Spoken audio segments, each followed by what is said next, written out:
Hi food lovers, welcome back to Parthu's వంటశాల. ఇవాళ ఈ వీడియోలో ఎగ్ పన్నీర్ కర్రీ ఎలా తయారు చేయాలో తెలుసుకుందాం.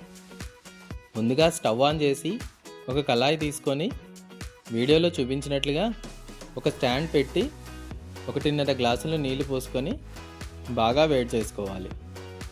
ఈ నీళ్లు వేడయ్యేలోపు ఒక బౌల్ తీసుకొని ఆయిల్ రాసి అందులో 6 కోడిగుడ్లు పగలగొట్టుకొని 1/2 టీ స్పూన్ ఉప్పు, 1/2 టీ స్పూన్ కారం, 1/2 టీ స్పూన్ ధనియాల పొడి వేసుకొని బాగా బీట్ చేసుకోవాలి.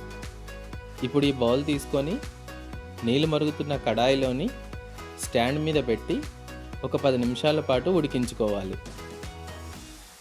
10 నిమిషాల తర్వాత స్టవ్ ఆఫ్ చేసి బౌల్ని తీసి పక్కన పెట్టి చల్లార్చుకున్నాక ఒక ప్లేట్లోకి తీసుకొని చిన్న చిన్న ముక్కలుగా కట్ చేసుకోండి. తర్వాత స్టవ్ ఆన్ చేసి ఒక కడాయిలో 2 టమాటాల ముక్కలు, 1/2 కప్పు నీళ్ళు, 1/2 టీ స్పూన్ ఉప్పు కలిపి టమాటాలు మెత్తగా అయ్యే వరకు మగ్గించుకొని పక్కన పెట్టి చల్లార్చుకోండి. ఇది చల్లారిన తర్వాత ఒక మిక్సీ జార్లోకి తీసుకొని 1 టీ స్పూన్ జీలకర్ర వేసి మెత్తని పేస్ట్ లాగా గ్రైండ్ చేసుకోవాలి. ఇప్పుడు మరో కడాయిలో 4 టేబుల్ స్పూన్ల ఆయిల్ వేసుకొని ఆయిల్ బాగా వేడయ్యాక ముందుగా కట్ చేసుకున్న 4 పెద్ద ఉల్లిపాయల ముక్కలు, చిటికెడు పసుపు వేసి ఉల్లిపాయ ముక్కలు రంగు మారే వరకు బాగా వేయించుకోవాలి.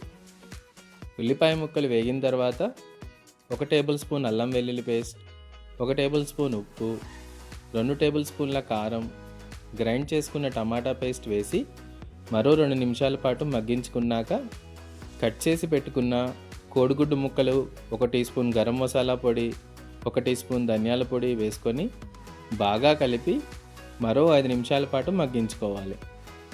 చివరగా కొద్దిగా కొత్తిమీర తరుగు వేసి స్టవ్ ఆఫ్ చేసి సర్వింగ్ బౌల్లోకి తీసుకొని సర్వ్ చేసుకోవడమే. అంతే అండి, non veg paneer curry ready. ఈ వీడియో కనుక మీకు నచ్చినట్లయితే లైక్ చేసి అందరికీ షేర్ చేయండి. ఇలాంటి మరెన్నో వీడియోల కోసం మన ఛానల్ని సబ్స్క్రైబ్ చేసుకోండి.